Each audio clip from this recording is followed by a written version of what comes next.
not. I mean, it feels like just yesterday that I started off as a senior executive at this company, and now I'm in charge of the place. Lightman told reporters that he credits his continued success in business to a number of crucial moments in his career, including getting hired by his father's retirement, and a few lucky breaks in between. I'm not gonna lie to you, it was a lot of work.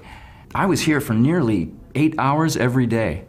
Someone clearly saw my efforts and took notice. You know, a lot of young people ask for my advice, and I always say the same thing. Work hard, and it will lead to bigger and better things. That's what I tell my kids. This is the Onion News Network.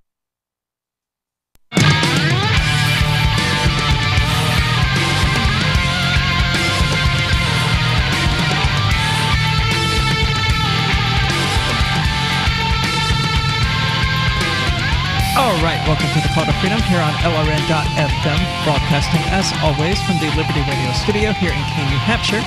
I am your host, as always, Aria DiMezzo of theanarchistshemale.com, and I'm joined in the studio today by Michael Hampton of BitcoinHistory.com. We're also going to be joined later by Chris Wade of Think Penguin, who is running a little late. I don't know exactly what the details are on that, but I did happen to see Bob, Chris's boyfriend, husband, I don't know what the relationship is, walking on my way in, so it may be somewhat related to that. Who knows? They have car trouble. Can you hear me? Because I can't hear me. I can hear you. Okay. It could just be that you're turned on. I had the same issue over here. I can hear you. Well, Trump blasts fake news media as the absolute enemy in his latest attack on the press. You know, the orange man is so easily triggered, not unlike a particular Nazi that we happen to know here at the show. But it seems that Donald Trump is upset about the media being mean to him. That sounds like Trump. He said today, that fake news is the absolute enemy of the people and country as he renewed his attacks on the media. This comes to us from The Hill, which I believe is a left-leaning site that is not a particular fan of Donald Trump. He lashed out at the fake news media as dishonest and corrupt, lamenting that there has never been a time like this in American history. A time like what in American history? A time when journalists criticize the president for being insane? I would imagine that's what he's referring to. He should probably actually look at history and some of the news media attacks that were going around. Yeah, as far as history goes, this is tame. Yeah, it absolutely is. I mean, they used to call each other significantly worse things than just a Cheeto or whatever it is that Trump is triggered about today. But there is a long-standing tradition of news outlets attacking, the powers that be. Things are a bit different here in the United States, of course, because the media, the news outlets, are very much part of the powers that be. But that's not the way it should be. He says it's very exciting, but also very, very sad. Actually, he didn't say that. He tweeted it. Yep. Fake news is the absolute enemy of the people and our country itself. So, 2 spooks there. I would like him to point to 3, actually, if you include the media as well. I would love for him to point to any particular example of an individual being harmed by another individual who is peddling what he characterizes as fake news. The people aren't being harmed by anything. The country isn't being harmed by anything. You know, if he was actually complaining about actual fake news, then maybe he'd have a point. But he's complaining about valid criticisms of him. Well, I mean, what is fake news? Because if you ask people on the left, they'll say Fox and, the whatever website, Breitbart and others. Yeah. And if you ask people on the right, they'll say CNN, NBC. MSNBC. Yeah, and all these others. So, I mean, we do live in a time where, it's relatively easy to find out what is actually true. Jazzy Cam is still on. Thanks for that. But not very many people actually bother to do it. They just see a news story that, reinforces whatever it is they already believe, and they go with that. Yeah, if the story doesn't follow their preconceived notions of what is true and what is not, then they just dismiss it out of hand. They say it's fake news. Even if it's perfectly true, they don't believe it. No, because that's how they define what they believe and what they don't believe. I mean, they're not reality based. Let's put it that way. It's unclear what specifically triggered Donald Trump toward the press, but Trump, who regularly derides coverage of his administration he considers unfavorable as fake news, has accused he's got a somewhat valid point, not in regard to the criticism, but in regard to the fake news, because there wasn't a news outlet in the United States that wasn't predicting a landslide victory for Hillary Clinton. Yep, they all did. And she lost. And Trump got the win. We are in an era where the media is not so much reporting the news as they are creating the news. Some U.S. media coverage has focused on the suspected gunman's manifesto, which called Trump a symbol of renewed white identity, which I don't know if you've seen it, but there's an Onion article now about how if Trump had inspired the shooter, there would be tens of thousands dead because he's so awesome like that, apparently. It is from the Onion, of course, so you got to take it in that context. Yeah, it's satire, but it's so on point. He targeted Saturday Night Live after the sketch comedy show aired a rerun that included an opening that imagined the world if he never became president, suggesting the program should face consequences for its jokes at his expense. Oh, consequences. Now, what's he planning on doing? In the same tweet on Sunday, he called it hard to believe that he won the presidency with such one-sided media coverage. And again, that part is a valid point. Yeah, he actually does have a point there. The media was wholesale on Hillary Clinton's side, and they stopped hiding it.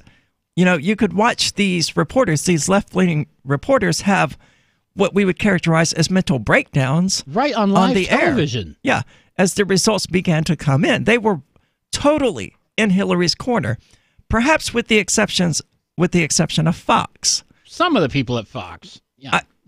Later Sunday, Trump chastised a trio of Fox News anchors, suggesting they should work at CNN instead. The message appeared to come after one of the individuals anchored a segment that highlighted economic concerns in parts of the Midwest. He routinely labels NBC, CNN, and the Washington Post as fake news, and has called the New York Times an enemy of the people. He has rarely targeted Fox News in his attacks. You know who he reminds me of? Who does he remind you of? Abraham Lincoln. Huh. He routinely attacked the media. And to be fair, the media journalists and editors at the time, they were calling for his assassination. Wow. Yeah, that's a little farther than people are going today. It was. I don't know. Is it? I'm pretty sure I've seen editors saying that, you know, they hope that someone could be found who would kill Trump. Really? Maybe someone's seen it, but no one sent that to me, or I haven't read it. So You may be correct, but that certainly got an editor arrested under the Lincoln administration. Oh yeah, I remember that. He also had senators deported. Trump's, of course, is very big on deportation. The similarities just between the way that Trump runs his administration and the way that Lincoln ran his administration are pretty jarring toward anyone who actually knows anything about Lincoln. I know he's, praised as the best president in American history, even though he was responsible for the deaths of 600,000 Americans. Well, he kind of did destroy the republic to save it. He did. He absolutely did. But, he freed the slaves. So he gets a pass on everything else. Yeah, that's the important bit. Yeah, right? even though, motivation to free the slaveries was not even a concern of his. Yeah, it was all political. Yeah, all he wanted to do, and he stated this openly, was keep the Union together. Yep, that was it. And it wasn't until there was already the outbreak of war. I mean, that's why the Emancipation Proclamation came near the end of the Civil War, not at the beginning, If it was about actually eliminating slavery, it would have been a bit closer to the beginning, but I think it was like 1964. Yeah, it was 1860, mid-1863, I think. But yeah, it was all war strategy. It wasn't about the slaves. It was about sticking it to the South. Yeah. And, I'm thankful that he did end slavery, but I would stick to the position that, slavery was likely to come to an end anyway. He may have sped it up, and for that, he's great. Slavery is obviously something that I stand against. But we didn't really need to kill 600,000 people in order to achieve that. I think economic solutions would have solved that problem. Oh, well, I'm not buying this cotton because it was picked using slavery. Put them out of business. The same way we do Walmart, and, well, the same way I would like us to do Walmart because of their Indonesian 12-year-old sweatshops. Well, this is the Call to Freedom. Don't go anywhere. We're going to get further into how triggered Trump is and how easily one can make the orange man turn red here on the Call to Freedom.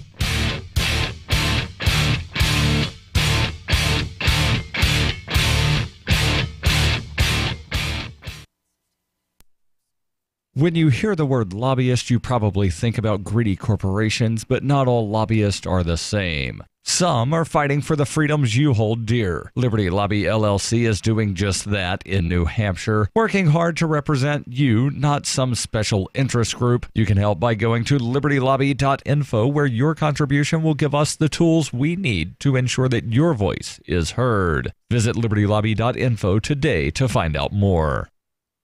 Uncovering the secrets and exposing the lies. That's what the readers of freedomsphoenix.com get every day. freedomsphoenix.com, constantly providing the information, the real news about government policies, and the real relationship we all have with the coercive government. The real condition of the economy, innovations in technology, breakthroughs in energy, health, and computer science.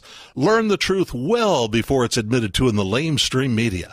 The corporate media, nothing more than distributors of government propaganda, but now there's an alternative. freedomsphoenix.com. Constant news updates on the issues that affect your life in the most important ways. With liberty and property under constant attack, freedomsphoenix.com provides the understanding behind the propaganda, and it encourages the participation of its readers. Go to freedomsphoenix.com. That's freedoms with an S, phoenix.com. freedomsphoenix.com. The revolution between the ears has already happened.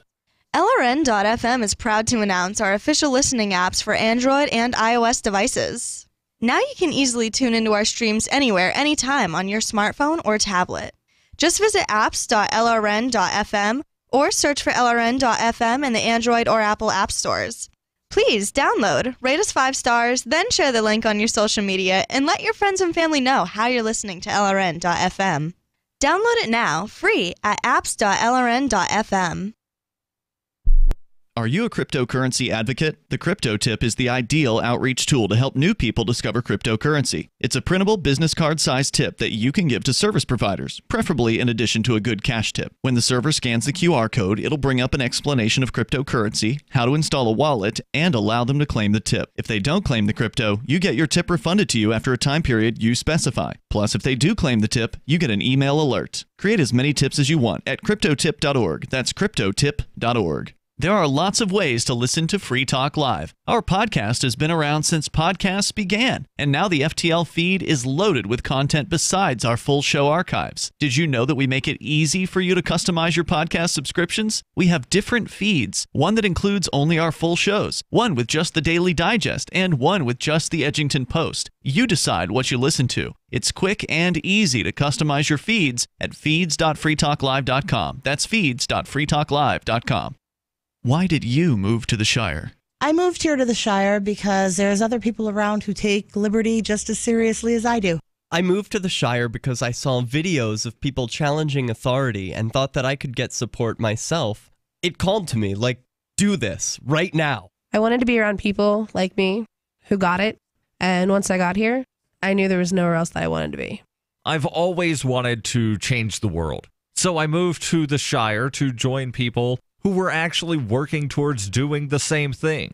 The people here are awesome, loving, and positive. It was for the adventure and for the feeling of something important is happening here, and I just wanted to come to sort of be part of that. Visit ShireSociety.com to read and sign the Shire Society Declaration and learn the reasons why, if you love liberty, you should immigrate to the Shire. Plus, connect with others via the forum at ShireSociety.com. That's ShireSociety.com.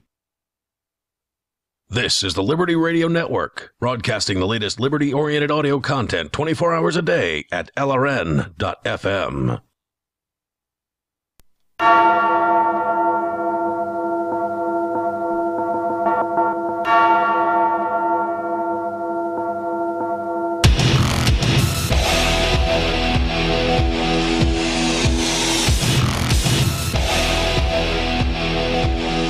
Welcome back. This is the Call to Freedom. You're invited to give us a call if you would like at 603-283-6160. Again, that's 603-283-6160, or you can use the Discord call-in lines, which you can find at discord.lrn.fm. Now, speaking of the Orange Cheeto-in-Chief, coming to us from Fox News, the Supreme Court has evidently handed Trump in a victory in his battle over immigration. Over the right of human beings to travel this earth. Apparently, they are making it easier to detain immigrants with criminal records. The ruling that federal immigration authorities can detain immigrants awaiting deportation anytime after they have been released from prison on criminal charges represents a victory for Trump. Now, hold on. If they've been released for criminal charges, they can be detained at any time? Yeah. Is that what they're... So what happens is, instead of getting out of prison, instead of getting out of jail or getting out of prison, what will happen is ICE will say, we want this guy, and instead of sending him out the door, they'll just transfer him to ICE custody, which usually means they go to a different jail. And then they'll just detain them, perhaps indefinitely, but at least until they can deport them? Right. Yeah, there's certainly nothing wrong with that. No, not in the least. In the case before the justices, a group of mostly green card holders argued that unless immigrants were picked up immediately after finishing their prison sentence, they should get a hearing to argue for the release while deportation proceedings go forward. But in the 5-4 decision today, the Supreme Court ruled against them, deciding that federal immigration officials can detain non-citizens at any time after their release from local or state custody. So they can point their finger at you and say, get on your knees, we're detaining you. And that's it. You don't have the constitutional right to be treated as innocent until proven guilty, to be given a jury trial by your peers. Nope. All this human rights stuff, forget about that. It alarms me when people make the argument that, these constitutional rights, they don't apply to non-citizens in the first place. Oh, yes, they do. That's why it says people, not citizens. Yeah, it doesn't specify anything about... It actually doesn't even take that perspective in the Constitution. It says what the government can and can't do. It can't destroy a person's right to a trial by a jury by their peers. It doesn't grant a person the right to a jury trial by their peers. It forbids the government from getting in the way of that. And that's an important distinction, because the idea behind it is that you already have that right. Mm-hmm.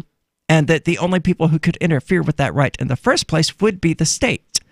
And the Fifth Amendment, Sixth Amendment, whatever amendment it was. And the state is not supposed to attempt to violate your right. Explicitly forbids them from doing that. And it does not say in the Constitution that you only have this right if you're a citizen. No, because it doesn't even take that perspective. It doesn't say you have this right if you're a person. It says the government can't do this.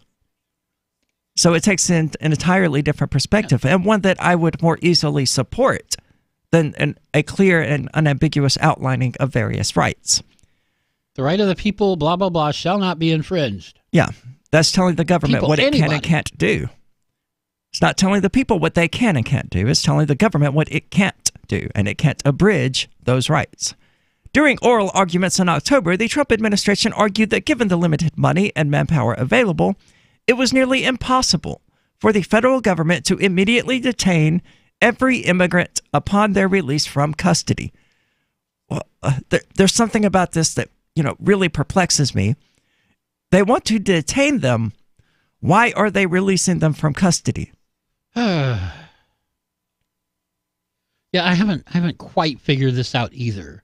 And if they actually release somebody rather than transferring them to ICE or to a local jail or something to hold them for ICE, how are they picking them up later? Well, it sounds like it's just a way for the Trump administration to harass anyone who has ever been arrested over anything in any part of the United States and happens to be brown. That's kind of what it's sounding like. Associate Justice Samuel Alito wrote the majority opinion, stating that neither the statute's text nor its structure supported the immigrants' argument. The court's conservative justices sided with the Trump administration, which argued, as the Obama administration did, against hearings for those convicted of crimes and affected by the law. So at least they pointed out that, this isn't a new thing. It's certainly not unique. It's probably been going on at least since 9/11. At least since Obama, possibly even before that.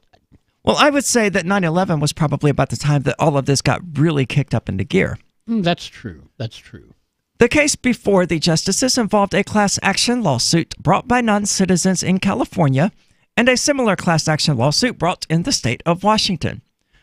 One of the lead plaintiffs has been a lawful permanent resident of the United States since 1981 and has 2 convictions for possession of marijuana. He was released from prison in 2006, but was not taken into immigration custody until 2013. So, he's a legal citizen. He's a permanent resident. And I don't know what legal shenanigans they pull to exclude somebody who's literally here permanently from being considered a citizen. I'm sure they have, some 300-page. Well, they have to. The thing is, the permanent resident actually has to be here 5 years, and then they have to actually go and apply for the citizenship. Well, they don't have to. They can remain a permanent resident. They can remain a permanent resident forever, but if they don't apply for the citizenship, they don't get it automatically. Yeah, but what is the logic behind that? If you live in a place permanently for more than 5 years, you're a citizen of that place. I think logically. Yeah, you probably are. I'm sure they have some. I'm sure they have some 300-page document that explains how that's totally not the case. Yeah, government laws don't follow logic or morality or reason or any of this stuff. They're just arbitrary.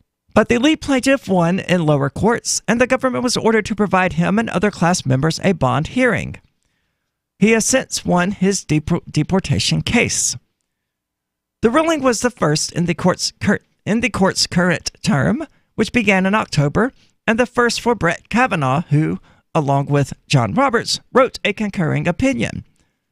The court's 4 more liberal justices dissented, and Justice Stephen Breyer took the unusual step of reading an oral dissent from the bench. I would like to know what that oral dissent actually entailed. Yeah, that would be nice to hear, or possibly even read on the air. But what we're ultimately talking about here is just a simple holding people without trial. Well, the other thing that's going on here, and I guess Laurel would probably know a little bit more about this, but from what I understand, permanent residents can actually lose their permanent resident status if they're convicted of a felony. Then ICE can come in and try to get their permanent status revoked and then deport them. I'm sure they can, because it plays into their whole, we only want the law-abiding citizens here thing. Right. So I wouldn't be surprised to find that that's the case. But if they become a citizen, then they can't do that. One would hope. But in fact, during the Obama administration, it was ruled that they can, in fact, strip you of your citizenship if they label you an enemy combatant. Yep, they can do that. So even citizenship doesn't protect us as much as one would like. This is the Call to Freedom. We're going to dig further into this when we get back, so don't go anywhere. This is the Call to Freedom.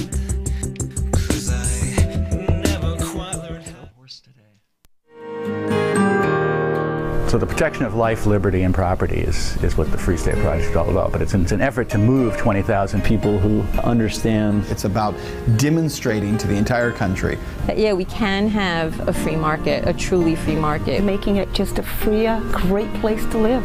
It's the world's largest voluntarist libertarian community, and it's only getting bigger. That's amazing, to be able to move to a place where other people passionately believe in being free and independent. What the Free State Project is managing to do, though, is to put their money where their mouth is. It's physically getting up across the country and saying, let's go someplace and let's demonstrate the power of these ideas. There's a lot of kind of philosophy that surrounds liberty. There's a lot of thinking about it and talking about it. But here in New Hampshire, people are doing it.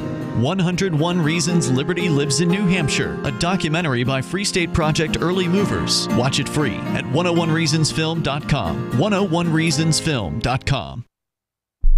My name is Jacob Hornberger. I'm president of the Future of Freedom Foundation, which Congressman Ron Paul awarded for having an outstanding freedom website. Write us at fff@fff.org, and we'll send you a free 3-month subscription to our monthly journal of libertarian essays and our booklet, Economic Liberty in the Constitution, which George Mason University economics professor Walter Williams praised in a recent column. That's FFF at FFF.org. Email is easy, instant, and free, and that can be real embarrassing. Email lacks the eye contact and body language you get in face-to-face conversation, or the tone of voice and other nuance you hear in a telephone conversation. Email is just words, often few words. We're all smothering in spam, so we often reply in terse fashion that's easy to misunderstand. And email doesn't cost you a postage stamp, and it lacks the deliberation time it'd take to walk to the snail mail box, so it's easy to succumb to the "oh yeah" stimulus response trap. When in doubt, don't snap back at snippy messages you get. You may have mistaken the sender's intent. And unless you're sending AOL to AOL, there's no unsend. For more tips on critical communication skills for the way things are now, hit survivalspeech.com. I'm Holland Cook. LRN.FM now has a Discord. Discord is a free text and voice chat platform, and we now have our own server with a bunch of channels at discord.lrn.fm. You can join other listeners as they chat about various things during our live shows, or anytime, day or night. Discord software is available cross-platform, so you can have it on whatever device you want and take your chats anywhere. Join our Discord at discord.lrn.fm. That's discord.lrn.fm. Free Talk Live. Did you say that you prostituted yourself when you were 10 years old? I was doing something of a sexual nature in return Was that a for... woman or a... It was a next-door neighbor. He was probably around 16. So he took advantage of you? No, sir. He didn't take advantage of me. He corrupted you morally? No, sir. It was my choice to climb into his window. It was my choice, Lou. It was my choice to take my pants off and get into his bed. It was all my choice, Lou. Listen to me, Ian. You do not have the right at the age of 10 to make that decision. Don't you dare tell me what I can and can't do, Lou. I'm telling you, he molested you. No, Lou. You don't even realize Lou, you don't understand what molestation is. Molestation is unwanted sexual advances. I consented. I know you don't believe that's possible. I know me better than you know me, Lou. Free Talk Live, 7 nights a week from 7 to 10 Eastern, live on the Liberty Radio Network at LRN.FM. You can sign up to receive the latest about the Liberty Radio Network via our email updates at updates.lrn.fm. That's updates.lrn.fm.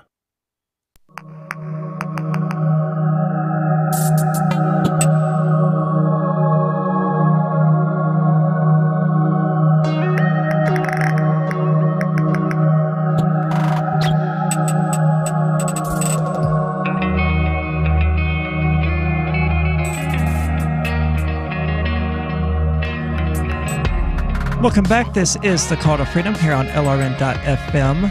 And I'd like to invite you to go check out the Rational Review News Digest located at rationalreview.com. It's the Freedom Movement's daily news digest, aggregating stories from all over the internet that are of interest to libertarians and liberty-minded people. They include podcasts, videos, blogs, and news articles, and are now a source for people to receive the Call to Freedom's podcasts. So be sure to check them out at rationalreview.com to stay up to date on all the happenings in the wider world.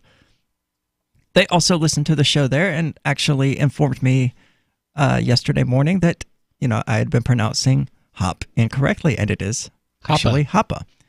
But Michael, you brought in a story about an attack that broke the net's safety net. Oh, yes, I did. Do you happen to have that in front of you? I can have that in front of me in just a minute because I do have Telegram here somewhere.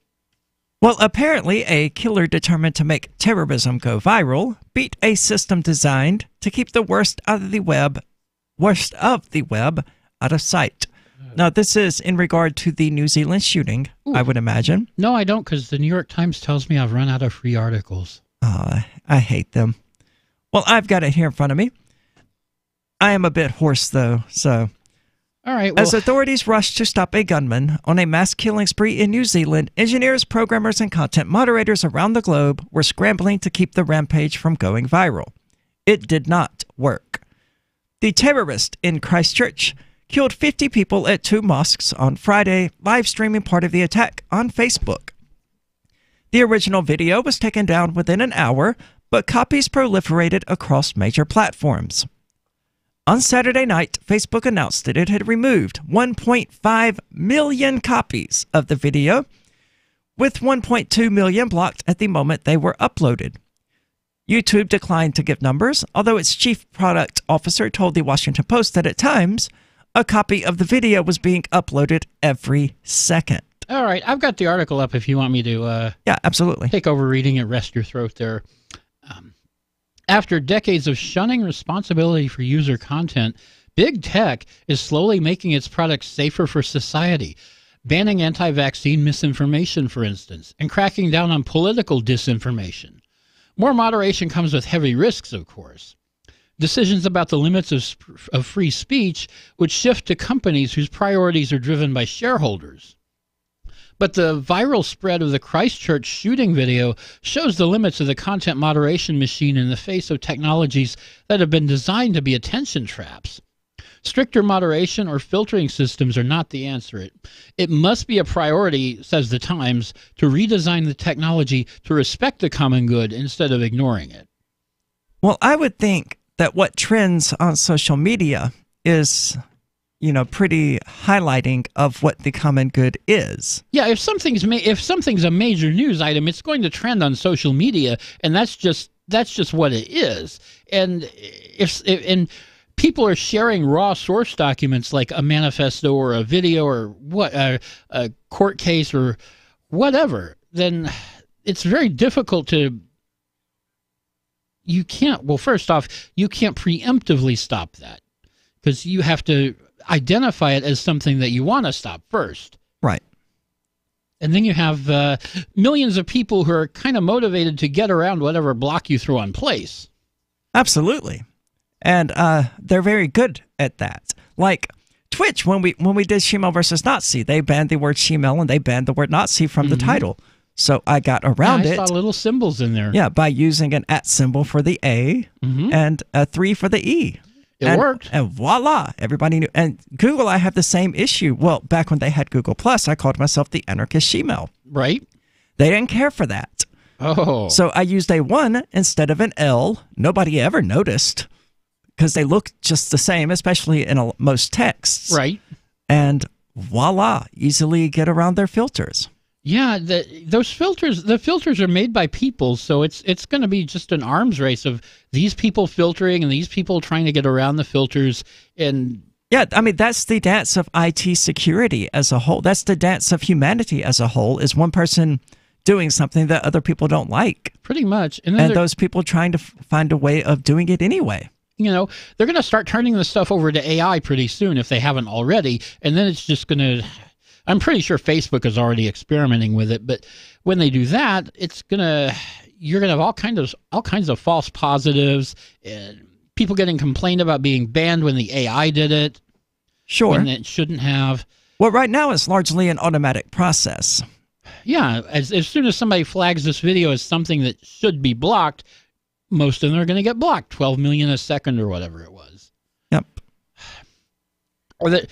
There's a special urgency when it comes to mass killings, since media amplification can inspire copycat killings, and only so much can be done in a crisis where every hour counts. Yeah, but see, the issue there isn't the social media. The issue there is what is breaking in people that cause them to be such attention whores, so thirsty for fame that they're willing to go on a copycat killing in the first place. Indeed. Why are people so broken these days? What is wrong? What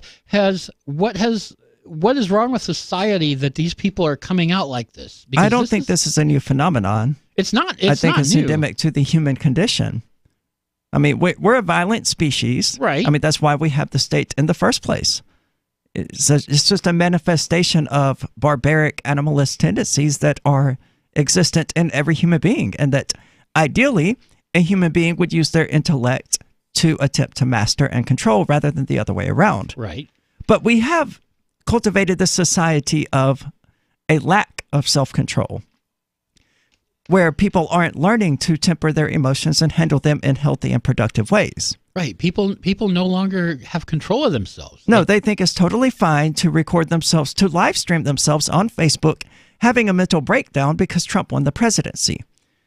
Yeah, I mean, having a mental breakdown because, having a mental breakdown is one thing. Live streaming it... I don't know.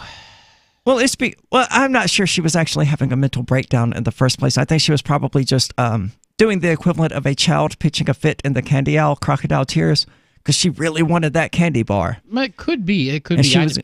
I don't know her. I don't know her motivations. What if she was really feeling that or not? Maybe none of us will ever know. Well, there were no actual tears. Okay, well, in that case, maybe. And, the child, when it's pitching a fit and screaming and crying, it's trying to get attention. When the child cries quietly up in their room, that's when there's a problem. So I think it was probably just her trying to get attention. I think it could, that sort of thing that, they can just pitch a fit to get what they want is likely to be a result of being a child and having their parents buy them that candy bar to make them shut up. Mm-hmm. And now they're adults and they think that screaming and crying is still the way to get what they want. Yep. It worked for them when they were kids, so that's what they do now. Yeah, it's ultimately just positive reinforcement. Okay, you cried, you made a scene, I didn't want to deal with it, so here's your candy bar. If you reinforce bad behavior like that, that's what you're going to get. Yeah. And, that's what we have in the state. Is maybe what we need is, and this is a sarcastic, facetious statement. I'm not even going to make it. Never mind. So moving on with the story. Moving on. Filtering systems have been relatively successful where time is not of the essence.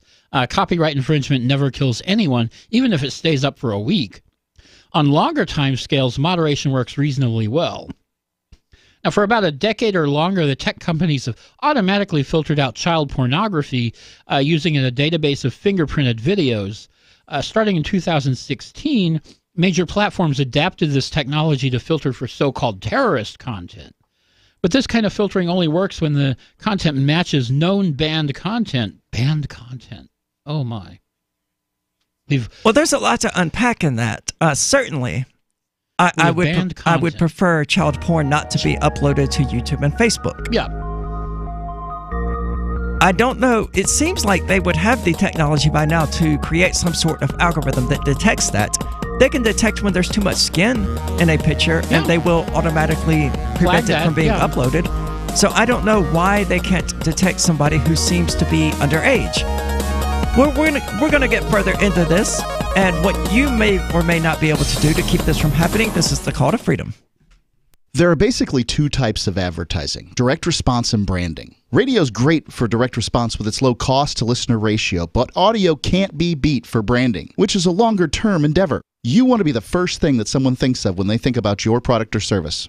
If you have a local business that you want kept top of mind in your community, call the station. If you need national reach, Free Talk Live's got around 200 radio stations, millions of monthly listening sessions, can suit all budgets, and if we don't think we're right for you, we'll tell you. Email me, mark@freetalklive.com.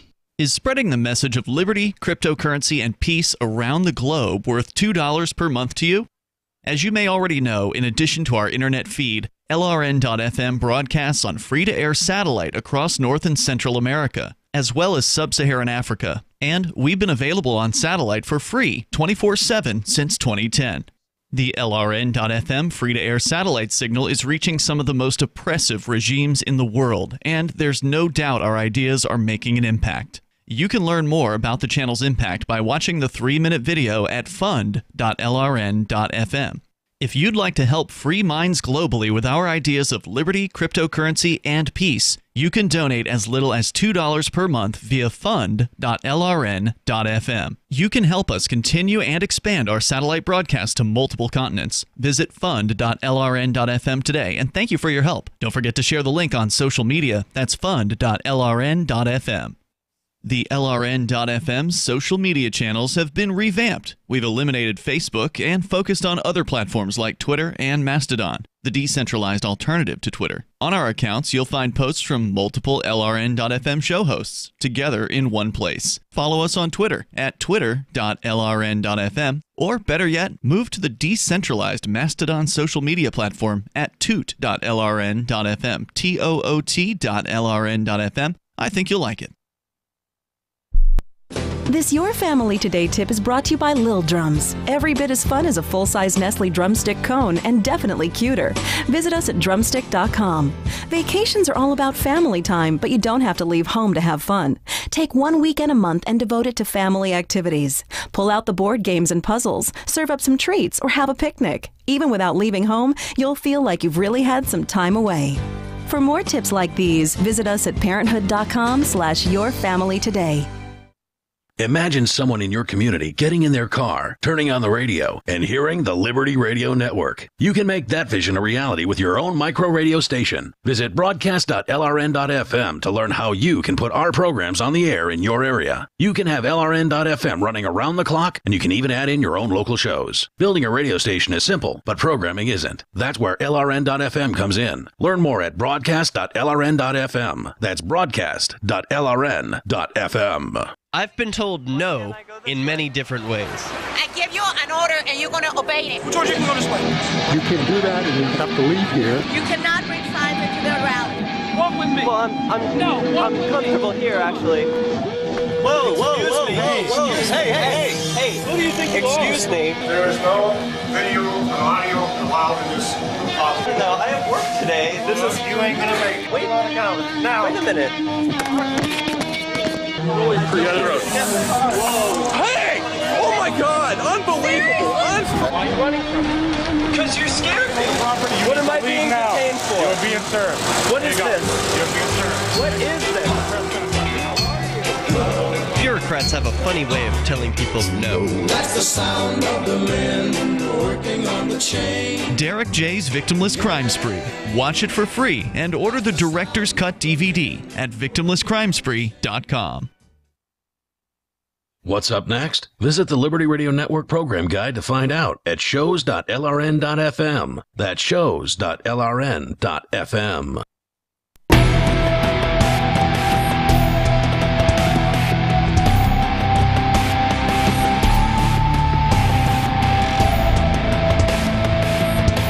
Welcome back. This is the Call to Freedom. Have sex with prostitutes and then arrest them. Bust people for drugs and then sell the drugs on the side for a nice little bonus. If you've ever wanted to enjoy the power rush of being a cop without all the paperwork, then you should try the Thin Blue Line game, which can be found at thinbluelinegame.com. It's the only card game in the world that allows you to shoot someone over a broken taillight and then escape accountability with the magical phrase, "I feared for my life." You know, typical cop stuff. Get it now at thinbluelinegame.com. Assault and battery is not included. But for a limited time, you can order your copies and use the coupon code CTF to have all shipping costs waived. So go get it. That's thinbluelinegame.com.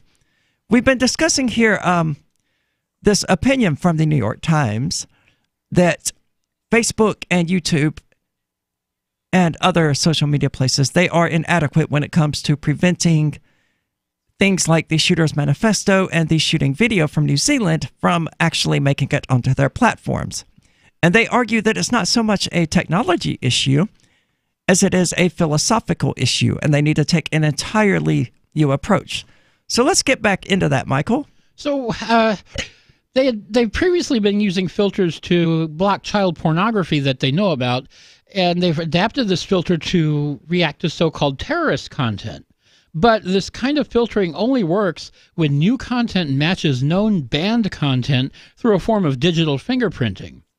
Although the video of the New Zealand attack was fingerprinted immediately, countless thousands of people beat the filter over and over again by recutting, editing, watermarking, and modifying the video itself. While harder to find on major social media platforms, copies of the video are still easily found online. It was once the sole province of the press to think about how to cover such tragedies in a responsible way. As media consumption shifts online, it is now on the tech companies to use their considerable ingenuity to grapple with mitigating the public health crisis of mass killings. This is the Times editorial board here. Well, that's not surprising. I mean, the Times is the same publication that had the journalist who shot an AR-15 and had to go to therapy or whatever for developing PTSD from it. Yeah, that's true. And so they're a bit nuts over there. Didn't they hire an editor that wants all white people dead or something like that? They did. I don't remember exactly how she phrased it, but yeah, they did hire one of those white people are the devil editors. So, but yeah, they kind of do bring up a point here. It used to be that to get news, you had to turn on your TV or read the newspaper. You didn't have citizen journalists, as it were. In the 2000s and early 2010s, it was bloggers, and now it's with social media, it's pretty much everybody. Yeah, and I would make the case that the reason the New York Times, the reporters, the 5 o'clock news, and all of those lost their standing in the world is because they weren't giving people what they wanted. That people did want to see these videos, and the news media at the time was denying them access to them. I don't know. People love to rubberneck. You know, I've read the manifesto. I have a copy. I have not tried to find a copy of the video because I'm not sure I could even. Yeah, I have no interest in looking for the video. But as a matter of news gathering, news organizations do need to have access to this stuff. Anyone who's reporting needs to be able to get this manifesto and to get this video and see what it is so they can report on it. Yeah, but there's nothing special about them. So if they're going to have access to it, then the average person needs to have access to it. Because the First Amendment, as we know, is not just for the press, it's for everybody. Yeah. So I don't like the video being shared so widely where everybody can see it, but it's, you know, we have to, I don't agree with the censorship. But I guess it's their right to do so because they're private platforms. But there are places you can still download the video because you can't censor everybody. But I don't like it. Apparently, there is another issue with Facebook content moderators and YouTube content moderators, which is that, you know, people tend to report the same type of content to them, and they start to believe it. Oh, yes, that's the next issue. Yeah. Like they repeatedly look at these flat earth posts or whatever, and they start to believe that it's actually true, that they might actually have a point. Yeah, that's the thing. If you're a Facebook moderator, the Times does get into this. I guess I can just read it. Repeated exposure to conspiracy theories, for instance, that the earth is flat or that the Holocaust didn't happen, turns out to sway content moderators, an effect that may very well be playing out in the population at large. Repeated exposure to images of violence and sexual exploitation often leaves moderators with post-traumatic stress disorder. Moderators have reported crying on the job or sleeping with guns by their side. Turnover is high, pay is low, and although they have access to on-site counselors, many moderators develop symptoms of PTSD after leaving the job. Oh, good Lord. Yeah. Well, if you have to watch videos of people getting killed all day. Fair enough. Yeah, that could certainly cause some post-traumatic stress. We don't know if moderators are canaries for the social media consuming public at large, or if their heavy dose of the worst of the web makes them outliers. Well, I'm gonna be willing to say that the canary's allergy is a pretty appropriate one. If your content moderators are developing mental issues as a result of the content being uploaded, I think it's probably a pretty safe bet that, you know, that's happening to people en masse when they see that information. Yeah, these videos affect people, and it's very hard to detach yourself from your own emotions. Yeah, but interestingly, we can watch movies like Saw and those are not experience PTSD. Fine. Yeah. Well, I love that kind of gory movie. But you know, you kind of know it's fictional, so it excites you, but it doesn't necessarily give you nightmares for the next 5 years. Yeah.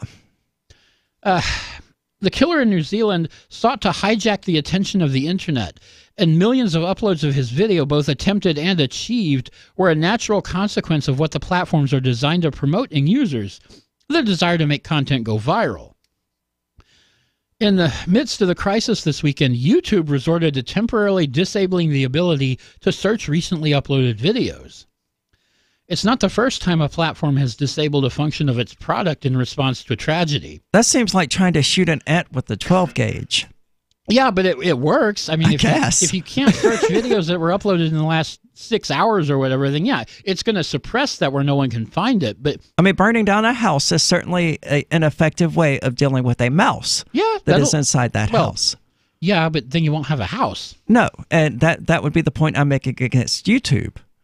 Is that these sort of scattershot solutions, they do far more harm than they cause. Yeah, well, they did turn it back on, but But in July, WhatsApp limited message forwarding in India in the wake of lynchings fueled by rumors spread by users of the service.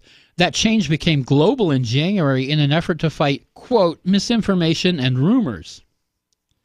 Now this is certainly not the world I want to live in, where Facebook moderators become the gatekeepers of what, or WhatsApp or Instagram or Twitter or wherever, where they become the sort of gatekeepers of what you are and what you aren't allowed to know. Right. Especially being non-state agencies, so you have no right to information that you will ever be able to exercise with them. Yeah, and they get PTSD doing it. But yeah, you bring up a good point. We have no effective control over this except to stop using Facebook. And if you've tried that, you know how difficult it is.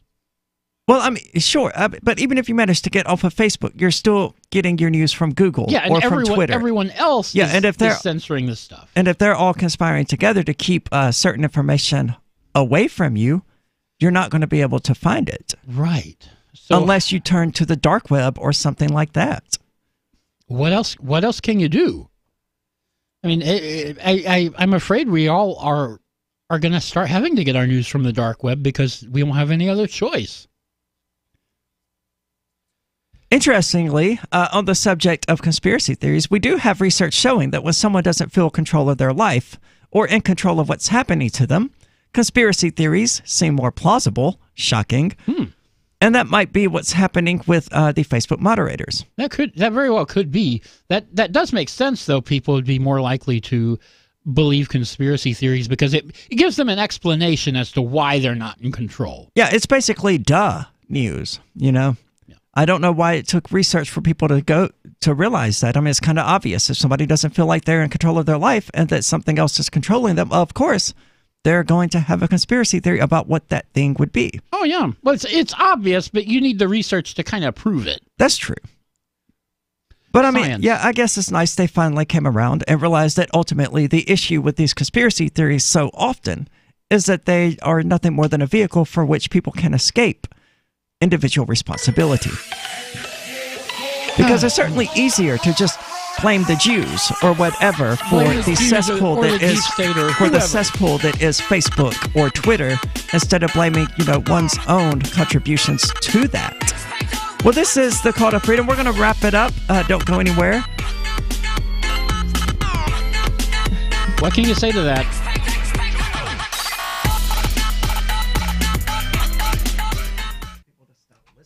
On Free Talk Live, we're bringing people to the ideas of liberty every day. From wrestling superstars like Glenn Jacobs. You guys really are having an impact, I believe. Like I said,